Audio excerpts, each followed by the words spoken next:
Welcome to J by J, which is a program of the Edlovich DCJCC, the Washington Jewish Film and Music Festival.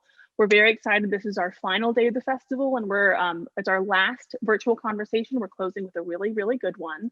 A Kaddish for Bernie Madoff is presented in part. We're really proud to present this program with the Jewish Film Project, who present and facilitate conversations around Jewish film and Jewish filmmaking. They are sponsoring one film per year. Their current project is A Jewish Life, which is currently in post-production, and they're on the search for their next project and will be open for submission soon. Our conversation today is with Alicia J. Rose, who is the director and editor of the film, Lara Cuddy, who is the film's producer, Alicia Jo Rabins, who was the creator and the star of the project, and our moderator today is documentary filmmaker Ginger Gentile, who directed the documentary Erasing Family. We're going to get started again, so please feel free to submit any questions you have and enjoy the conversation. Thank you, Corinne, for that wonderful introduction. I'm so happy to be here. Before we get started with some questions, and please, as I'm talking, send those questions in. I just wanted to share a little bit about my experience having watched this film. So I really related to the main character of the film, played by Ajo, in part because she is, like me, a woman who comes into Judaism later in life.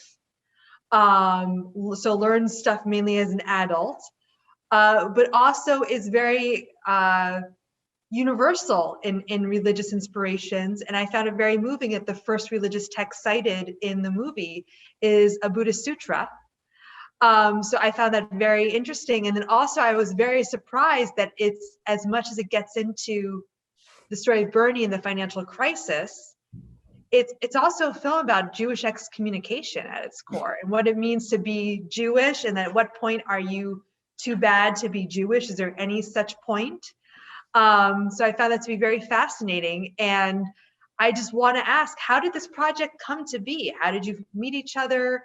And what gave you the idea to, I mean, it's obvious to write a musical about Bernie Madoff. I'm sure when you pitched that around, everybody was like, oh, we have 3 scripts that are musicals about Bernie Madoff.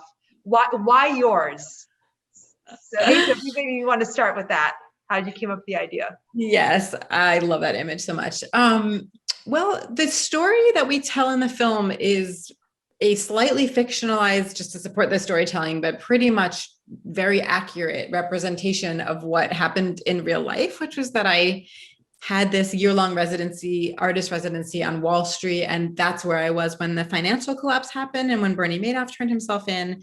And although I was primarily there to work on other projects, I found myself, my experience as an artist is that usually you're making something that's sort of being created right then, and then you're also kind of getting the obsession that's going to lead to the next project simultaneously. And so that's what happened. So I was there working on another project, but I just couldn't stop thinking about Bernie Madoff for all the reasons that the film talks about, and really began to find that I was 1 degree away from him in all these different ways, and began to interview people. I didn't know why. I didn't know what I wasn't like, I'm going to make a musical. I just thought, like, there's something here that I kind of have to follow this path. And it was also kind of painful for me as a Jewish person to see this person from my most broadly defined from my community doing something so terrible and not really apologizing.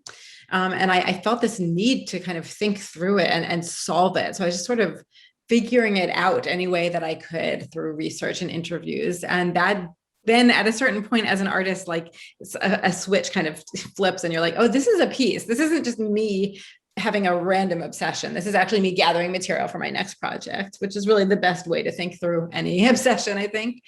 And so that did become my next project. So in the film, it's kind of conflated so that I'm creating it during the time of the residency. In real life, I began it immediately after the residency to turn those interviews into songs and weave them into an kind of a story arc. And that was for a live performance, a staged version, which was the original version. And so I got a grant to create that. And they were very skeptical in the interview, not because there were too many people wanting to do it, because they said, do you really think people will still be talking about Bernie Madoff in, a few years? And it's been really interesting to see that it has remained current. And I'll come back to that in a minute when I hand it over to Alicia Rose. But I premiered it with a live band at Joe's Pub in New York in 2012. And then the first touring performance was actually at the DC Washington Jewish Music Festival at the DCJCC with that live band. So it's really meaningful to me to have the film now screening 8 years later in the same festival. And so I continued to tour it around and to develop it further, and animation became a part of the live show, and the live band stopped being a part of it. And then after I moved to Portland, Oregon, somewhere in there. And after, 5 years, I thought I'm just ready to be done touring this show and to move on to other projects. And I wanted to document it so that it didn't just disappear when I stopped touring it. And that's when I started interviewing different kind of videographers to document it, but also looking to see if there's a more creative way to tell the story. And I'll hand it over to Alicia Rose, but I'll just say that I got her name because somebody emailed me an email that was meant for her. This was a couple of years before I decided to hire, a filmmaker or videographer. And I found out about her work because I read this email and said, this sounds like it's just, not really to me, but it is written to an Alicia. And it took a while to figure out who it was really written to. So that's how we connected at first, but we did not meet until I was looking for filmmakers who could help me think about how to document the film in a way that was not just simply having some cameras on me on stage. And I invited Alicia to kind of tell me what she thought, and maybe you can take it from there, Hero. Yeah, Ajo, I don't think it seemed like when I met with her, she was just trying to make videography of the stage show interesting, not necessarily trying to make a movie.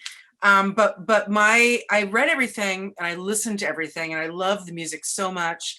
And I just had an instinct about her. I mean, so I mentioned, look, I could, sure, you can spend 10 or 15 grand doing videography of this one woman show, and that would be cool, but it's just you in a theater. Like, you can't replicate that, not the way you'd want to. I mean, I've seen a few good things here and there over time, but it takes a lot of, and in a way, it's much more complicated to make a stage show interesting than to turn a script for a one-woman show into a movie. Like, I thought, to me, that was much easier, even though it really wasn't.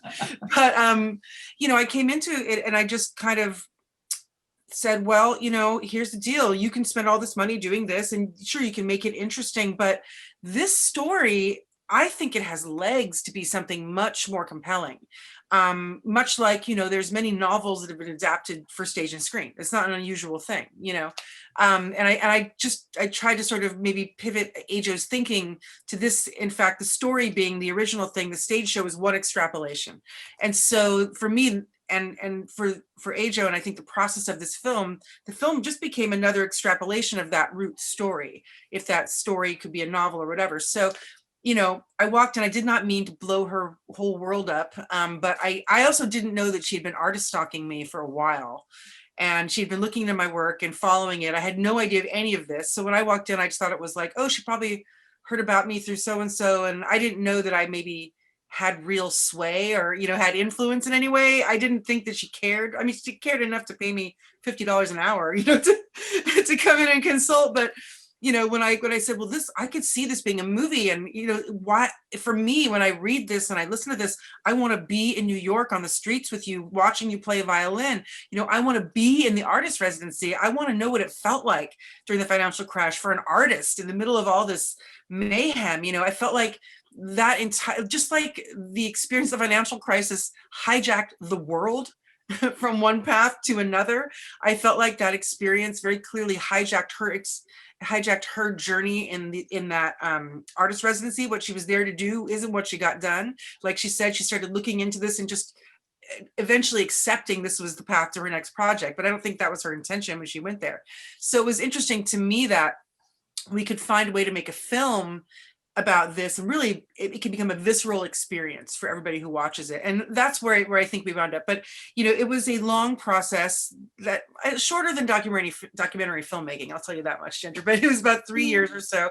And basically, as soon as I met with her and we kind of decided, wow, she said, yes, I think you're right. And the poor videographer who was sitting there was like, I'll just leave now. You don't have to pay me. He's like, I don't need to do this project. You're right. You should make a movie out of this. So we just started from that point forward. We are like, let's collaborate. Can we write a script? Can we adapt the script? That was the first thing we started to do. And then contacted Lara shortly thereafter about making a crowdfunding video once we realized that we really could adapt the script, and this was gonna, and not only that, like Ajo was gonna play all the characters, and we kind of established the baseline of how it was going to be a reality. And then Lara Cuddy, who I've worked with a lot, she's sort of the reality check. Like, okay, we have a script now, we have Ajo, we have an idea that we're all kind of agreeing, she and I are agreeing on, but there's still a long way to go. We need to think about this becoming a true thing. So we passed it into Lara's reality. And Lara, maybe you can take it from here in terms of when you first heard from me. What the hell was I thinking? Yeah, I mean, Alicia approached me and she said, check this out. How crazy is this? Like, can we do this, basically? And for me, I'm one of those producers that the harder something is, or the more unfamiliar it is, I wanna do it. The more I wanna do it, because it offered something that I hadn't done before. And then the content itself was so full of juxtaposition and contradiction, both visually and creatively and subject matter wise. And all those kind of clashes or contradictions were very interesting to me creatively and conceptually. So yeah, and we knew that money was going to be, we were raising money. We were trying to figure out how to make the money fit, what we were trying to do. And one of the first challenges that, debates that we had was whether we were going to shoot in New York City, or if we weren't going to shoot in New York City or couldn't shoot in New York City for financial reasons, how would we solve that challenge in the execution of the shoot itself? So yeah, I mean, it checked a lot of boxes for me. And it's mixed media, it's got animation, and it's got singing and dancing, it's got synchronized swimming. It kind of has something for everybody. And I thought that was a very interesting proposition, considering I hadn't seen a film like this before. So, the creative problem to solve is that you have all these access points to this really multifaceted story, but yet you don't have any other films that you can really look at as an example of how to go about this. So it was a great blank slate. And yeah, I was all in from the get-go, basically. That's amazing. We have our first question. So I'm going to read the question as it is stated. The fact that the project continues to evolve and new elements are added sounds really interesting. Could you talk more about that evolution, and if you think it will continue to evolve, or if you feel that the film, is the final form? Like, are you still doing the stage show? Is it evolving, especially since the biggest change since this film has been made is that Bernie Madoff died? Mm-hmm. I think this is the final version. I mean, a couple people have reached out to me saying, like a couple an actor here and there saying, would you be open to my performing the script of the stage show? And I'm open to the stage show continuing to live on. And I'm not particularly interested in performing it myself, because I feel like my own center of gravity has moved on to the film, but I would be fine for it to be out there. And then some people have been like, this should be a fully staged Broadway musical. I'm like, well, if someone wanted to fund and produce that, I could imagine that being a really fun process. But I think failing that, I feel that the film, we got to rewrite it for today. And this was part of like Alicia Rose's vision that she kind of shared with me the first day we met, which I had not thought of, was that the story takes place in 2008, but so much of what was happening in 2018 when we began to meet about this felt like it was echoing that, and in some ways enlarging some of the themes of deception and abuse of power that were happening in 2008.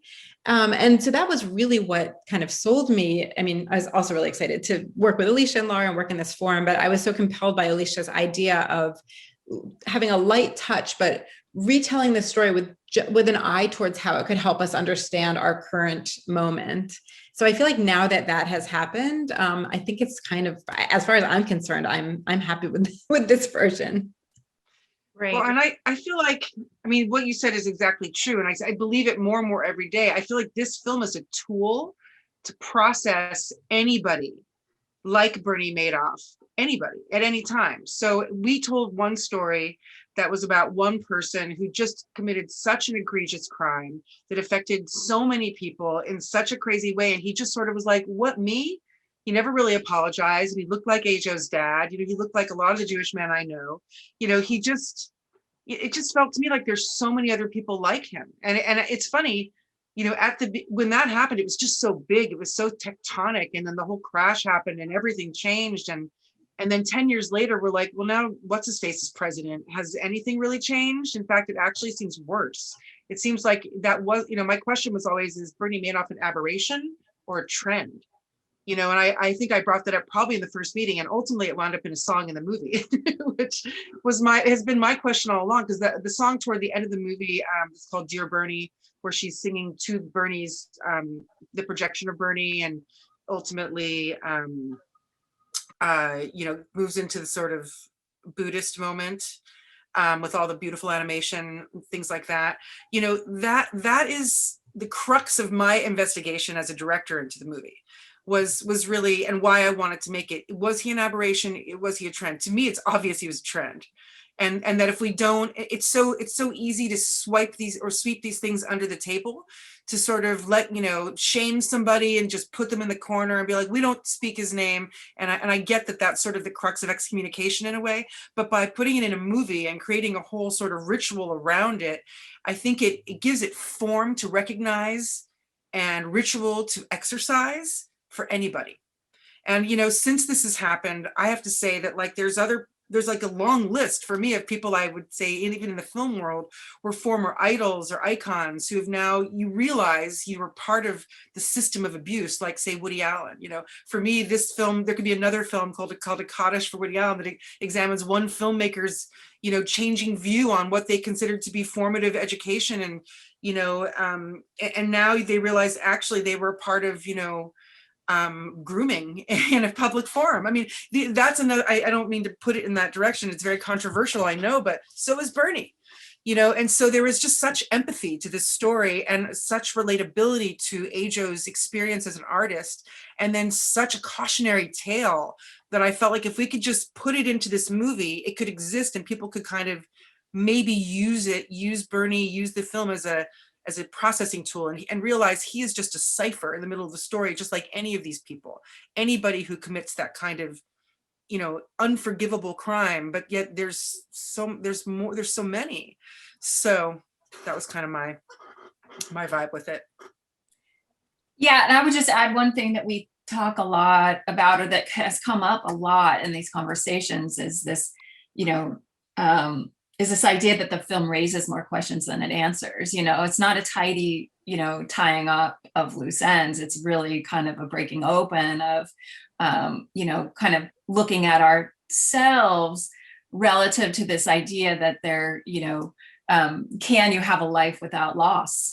You know, can you have a life, you know, with the 45-degree angle of improvement, you know, for the rest of your days? It's, yeah. And it's just asking that question and then challenging the audience to think about how, you know, what they do in their life and the, you know, the choices that they make in their lives either contribute to this culture of permission to just let this stuff go on, or if there's active choices that they can make that make a difference, not just in their own lives, but set an example for others as well.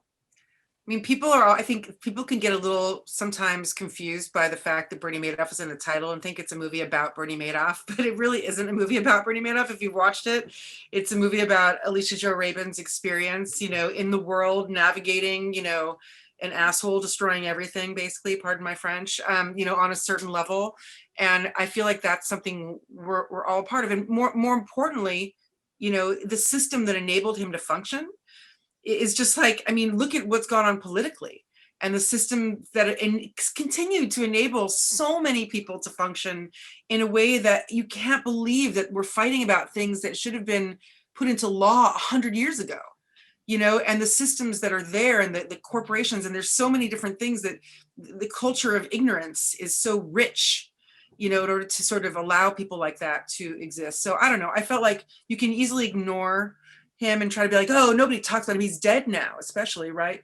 But, you know, the fact is, if we learn from him and we make art from that, it can go so much further, and I think land culturally in a way that maybe, hopefully, you know, we learn something from it on a larger level together. I don't know.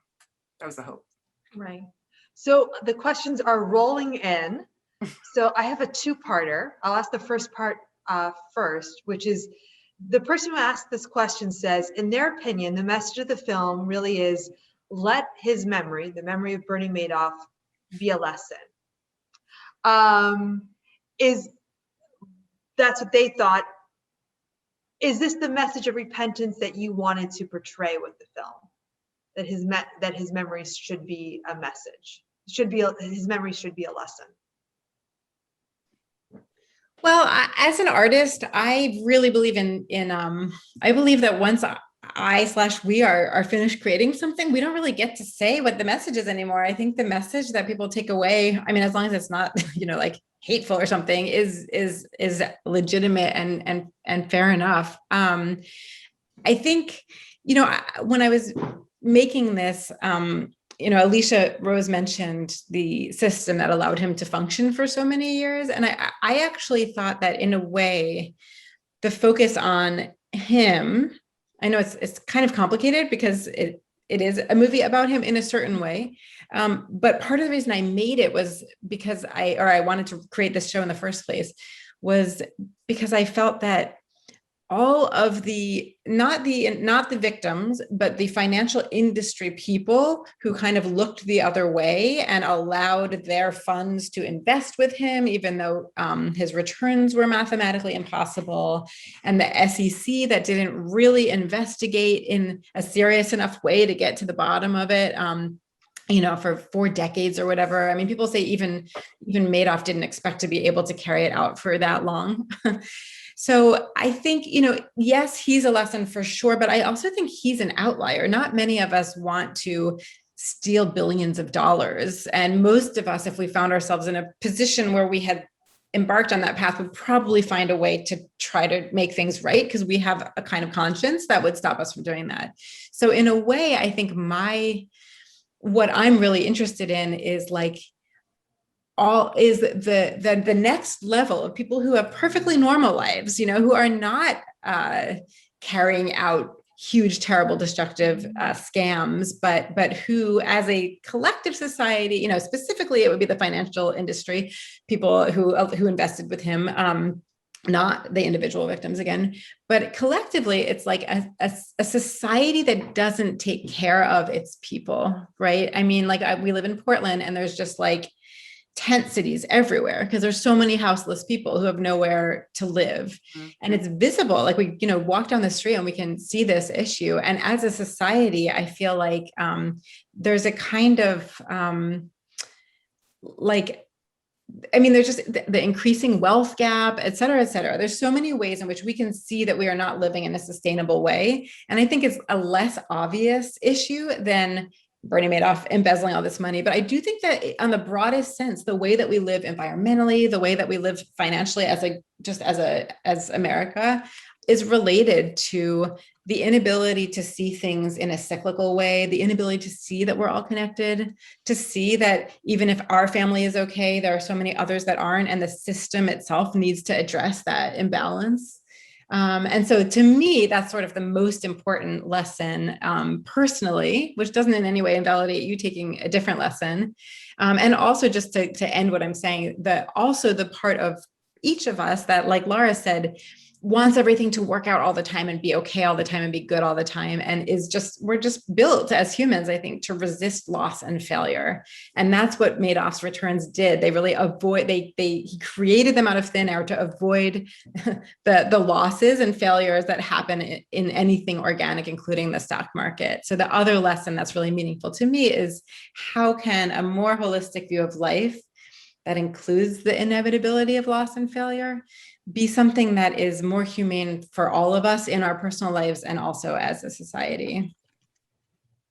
Wonderful. And the follow-up question, I mean, that's so interesting about how it's true. There isn't one lesson from a film. People can take different things. And, but the person who did ask that did have a follow-up question, which is asking that, is there some communal responsibility that we all bear because so many of his victims were Jewish charities, which I think is mentioned in the film, but that's not a major plot point. So is there some communal responsibility that he was recommended? It was word of mouth, you know, with that.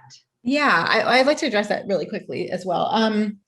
I think it's almost the opposite. I mean, I kind of gestured towards this, as you said, Ginger, in the film, but any kind of affinity scheme, which is the technical term for Ponzi schemes and pyramid schemes, is going to prey on the people who are in the person's, like the criminal's own social world, essentially, because it's based on trust. It's based on like, oh, I grew up with them, or oh, my cousin grew up with them.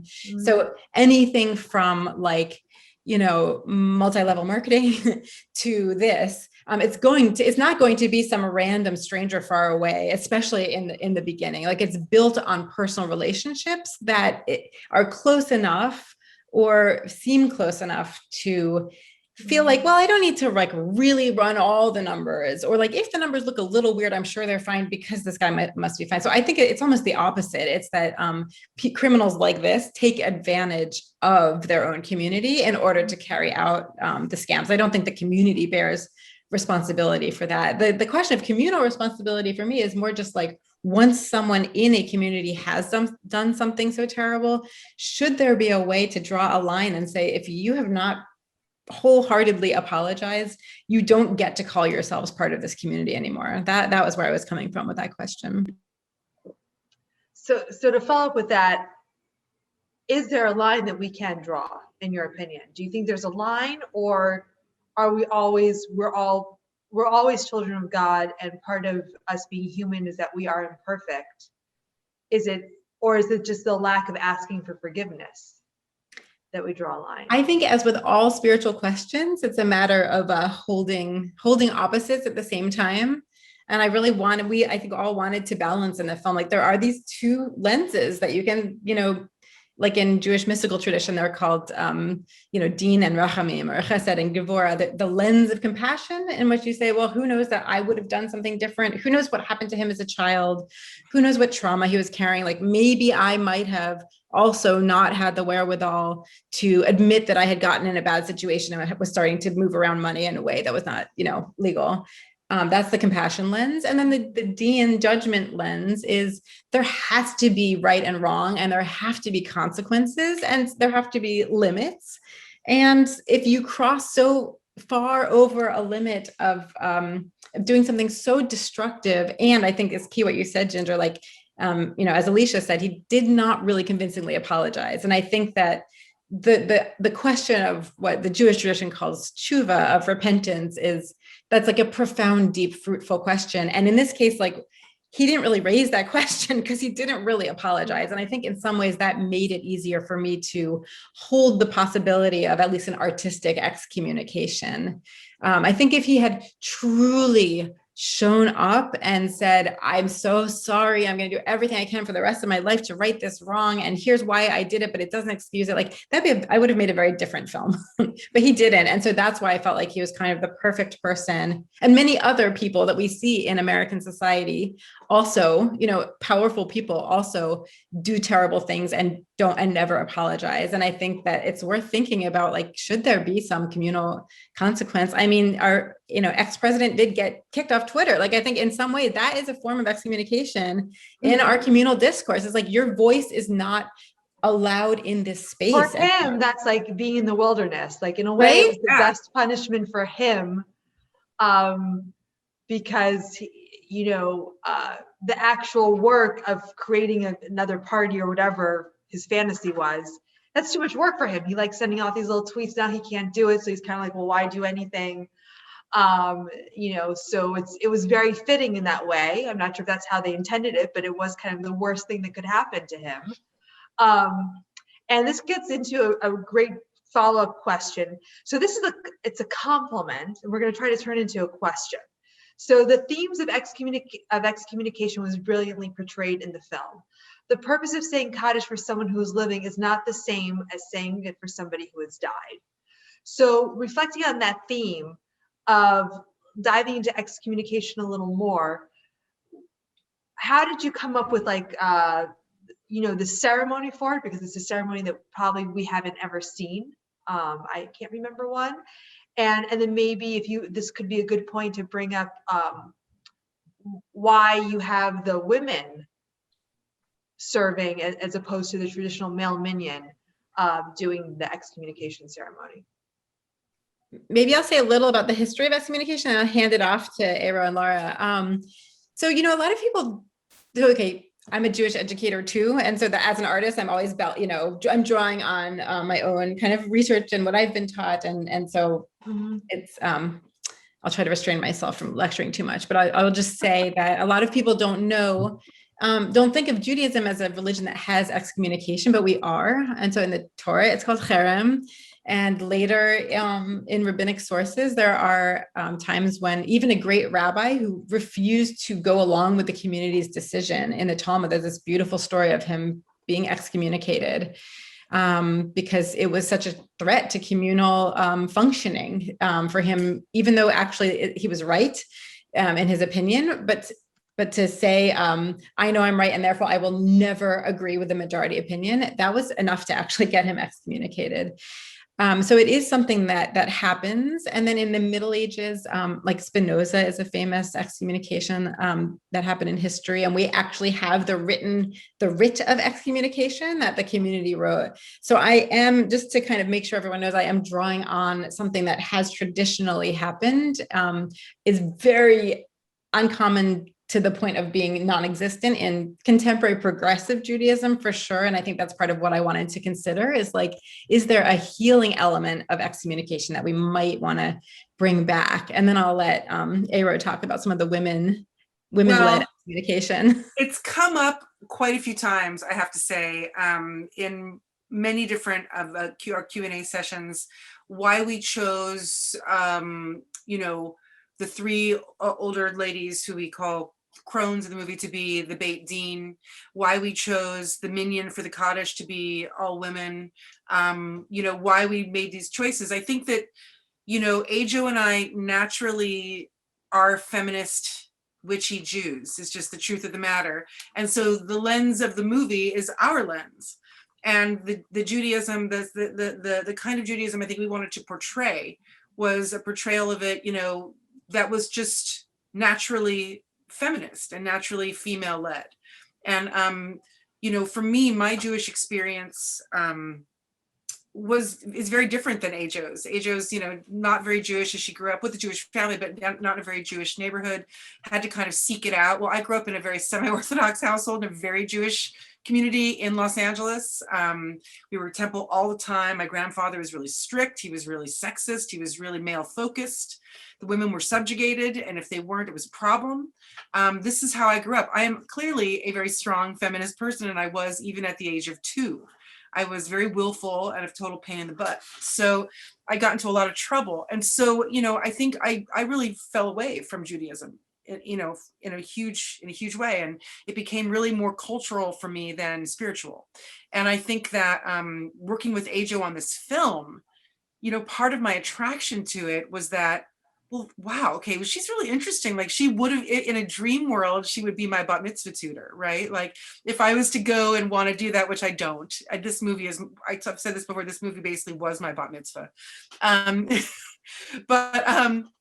You know, I was really drawn to the way that she teaches and she explores and she processes Judaism, the Jewish experience, and the history and the stories and the Torah. And, you know, it really made sense to me. And I felt like when we sat down and had to make decisions of, you know, what was it going to look like around the pool when she was in robes and Talit, and, you know, and we've got, you know, who is going to be in this scene. And I was like, well, it has to be all older women. You know, this is where the wisdom, I think the idea of the crone, you know, and the we are on our way to, we're young-ish, middle-aged crones, I don't even know, but you know, but I love the idea of the wise woman being, you know, sort of the end all, and ultimately the most powerful creatures in our film are these wise women. You know, they're in the ritual with Ajo, and I think one of the most powerful moments of the film, talking about Madoff losing his children, and you know, kind of taking a biblical curse that was not meant for Madoff,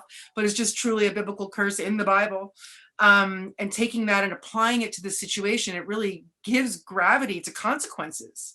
So, you know, the feminist lens was just inherent to us and the way that we experience Judaism, and for me, a pathway back. But also, you know, I think that doing it with that kind of portrayal, I think it gave it more gravity. And it was the only way it could exist in this film, in this world. This was the world we were building, so.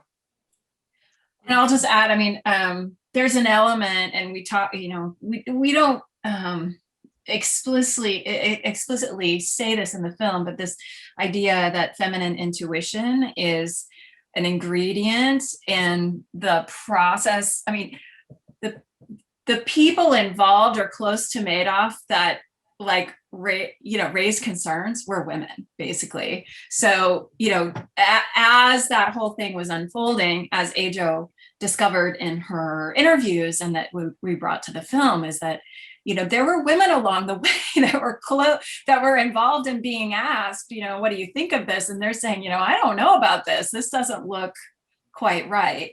But they were not listened to. They were not, you know, they were basically ignored and kind of, you know, cast aside in terms of, you know, there were opportunities probably to look closer at what he was doing as it was happening, and those opportunities were missed. And so, you know, this idea that there were women involved in that process and that they had some intuition about something wasn't quite right. I love that that's a component of the film.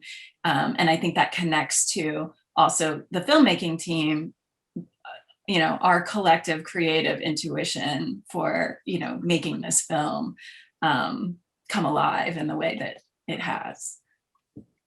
Yeah, that's beautiful how this unique wisdom of all three of you, and it's interesting because there's three crones. What, us? You know, who dispense this wisdom, and how it's a film that really can be seen from so many different angles. People are drawn to different things. Before I wrap up with the last question, Aro, do you want to show off something that you were showing off in the chat? Because I think part of this story is the festival tour that this film has been on and the reception from the audience. And also to give a shout out before you show it, there was also a great write-up in The Atlantic. Oh yeah, which is a big deal, because I think that speaks to beyond just the film and its audience, how it does tap into a cultural moment if people want to look that up. Now show off that award. It's really cool. So Ajo, can you read it for the people who maybe can't read? Where is it from?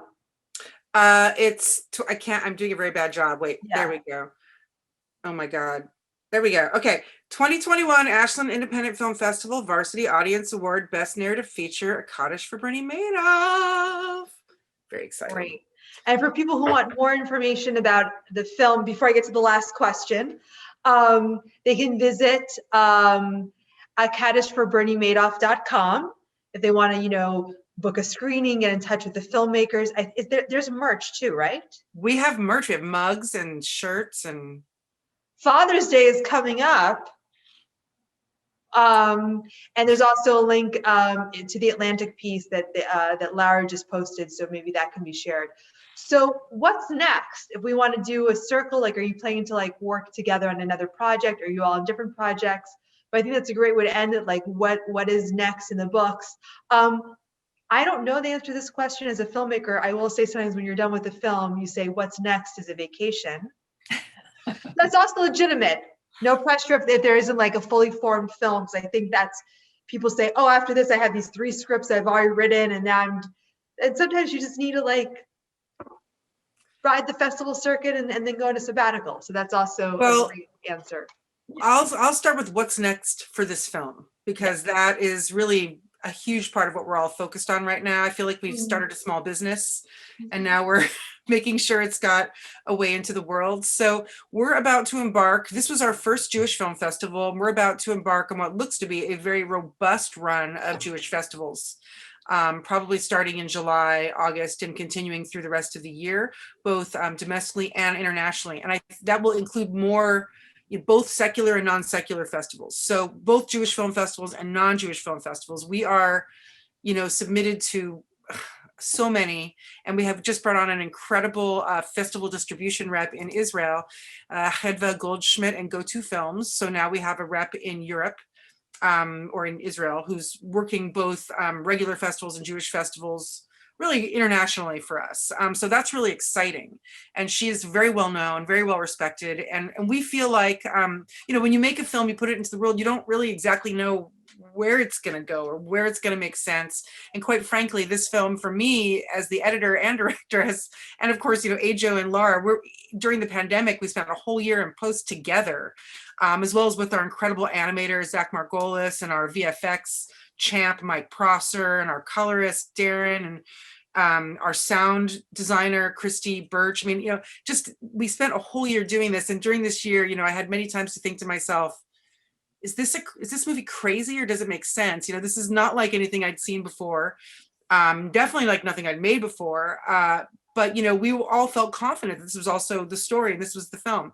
So it's really been exciting to see the reception be so positive, both from festivals and audiences alike. I mean, winning the Audience Award at Ashland is an incredible thing. We also won a Visionary Award at the Sarasota Film Festival, and hopefully, maybe, my mom hopes, many more. It's all for my mom at this point. So that's really exciting. But ultimately, this year the film's going to be available to see at other film festivals. So for the folks that are watching this live or after the fact, please recommend for folks, if they want to see it, to go to our website, to sign up on our mailing list, which we give you no choice about. So as soon as you go to our website, you are just swept into our world. So just sign up there, and we'll let you know about screenings, because there's going to be, really every month it's probably going to be somewhere else. It might be more geo-blocked to area, including Canada and Europe. And so we're moving kind of territory by territory now. And then in 2022 or 2023, depending on where we wind up, we hope to be doing a more traditional, we don't know if it's going to be theatrical or a VOD, but the public release of the film will happen. So to learn all about that, to be on our mailing list, to find out, go to our website.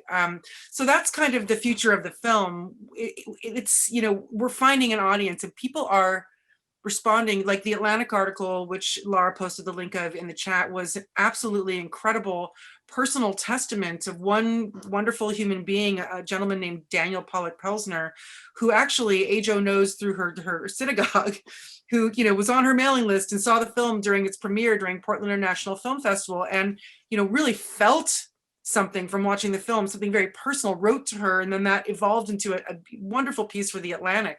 The funny thing, the reason I bring this up, is that it's not just him. He's the one who happened to write for the Atlantic, but these are the sort of responses, not quite that, not always that insanely beautifully written. He's an incredible writer, but people are writing us all the time when they see the film, and their reactions are really powerful. It's not just a movie that wasted an hour and a half of your time that you saw another heist. It's a movie that does, like Lara said, asks a lot of questions, doesn't necessarily give you a lot of answers, but shows you through one person's experience how to process pain and turn it into art. And so it's been incredible to get that sort of reception. So in terms of personal projects, we're talking about, I'll let Ajo talk about some of that. We're talking about making some things together. We're talking about making some things not together. I think we're trying to figure it out, but with any luck, what this film is will set an example for other things we can do together. And we have plans for that. I think we found a voice and a partnership that's really powerful. That's amazing. So Ajo, what's cooking? So there's some possible ideas that we have all together that we're still kind of in the behind the curtain stage with. And in my own I'm also a writer, and so I've been working on a spiritual memoir for 4 years now, and my big goal is that this summer I have a little residency, so I'm going to try to really get it to a place where I can query literary agents in the fall. So if anyone knows literary agents, send them my way. Yes, I'm deep in edits on this memoir. And then I have one of my main projects is called Girls in Trouble, and it's a indie folk song cycle about women in Torah. So it's like 30 different songs, each of which tells the story of a different woman character from Torah in my imagination of her own voice. It grew out of my master's thesis project, actually, in Jewish women's studies. And so there's a number of ways that I'm thinking about bringing that out into the world. Some are with this team, and then there's another idea that I'm working with a different team about for a stage musical version. So we're just meeting this week to start to work on that. And Lara, what do you have in the works?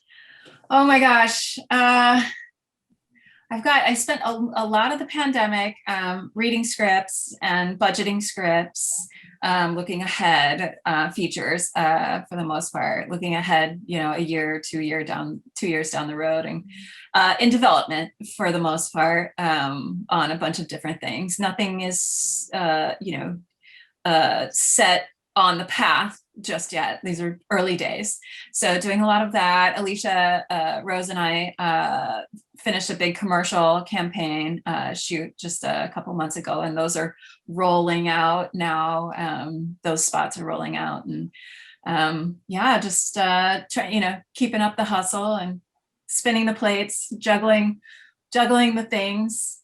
And hoping things will be more active in the coming months for actual physical production. So everybody's kind of shaking the dust off and getting in shape to get back into physical shooting. So I'm looking forward to the next. Well, and our fingers are crossed that maybe some of the festivals we're in this summer and fall will be in person, because we'd love to see the film on a screen. I think we'd love to meet people who just watched it. That idea would be amazing, to get off the Zoom screen. It's been kind of an intense moment to release a film into the world, but also we couldn't have done it any other time because we wanted it to come out before Madoff had passed, because the film is, not really a traditional Kaddish for him, so it's been interesting to educate people on sort of the juxtaposition of our intention. But yeah, this has been good. I think that hopefully we'll get to see people, and maybe, there'll be an exciting future for this. This is just the beginning. Well, this has been a very enlightening conversation. So just to remind everybody, if they want to learn more about the film, such as the awards, get a link to the Atlantic article, get some merch in time for Father's Day, which is just around the corner. And I think a mug would be a great gift for Dad. Please go to, very easy to remember, kaddishforberniemadoff.com. We also want to thank the Baltimore Jewish Film Festival for putting this together, for selecting this film. And also to the Jewish Film Fund for putting this together. And just a quick reminder, the Jewish Film Fund is looking for new projects. Jewish Film Project is looking for new projects to fund. That's why I got that confused. So the Jewish Film Project is looking for films to fund. And they have a very active Facebook community. Is all about creating conversations around film. So thank you so much to everybody. And especially to the JXJ Festival for putting this together. So thank you everybody so much. And I think that's it. We're almost out of time. We can say thank you. Thanks to Eric and the Film Project, the Jewish Film Project. They contacted us on Facebook, and we kind of had a conversation that led to this. We're really excited to be featured and be a part of that. Thanks for choosing us to pay attention. Any other thank yous?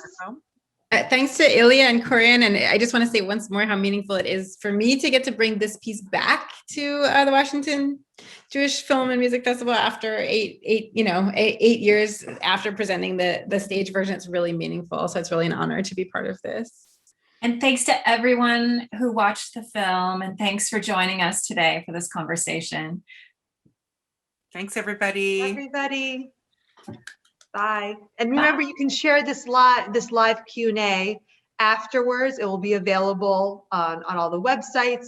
And also there's a pre-recorded Q&A where I ask some questions of all of the filmmakers, Alicia Jo Rabins, and Lara Cuddy. So that's also available. And please share them. They're out there to be shared and to be seen. So please do that and let people know about this wonderful film, A Kaddish for Bernie Madoff. Thank you. Thanks, Thanks, Ginger. everyone. Thanks, everyone. Ginger.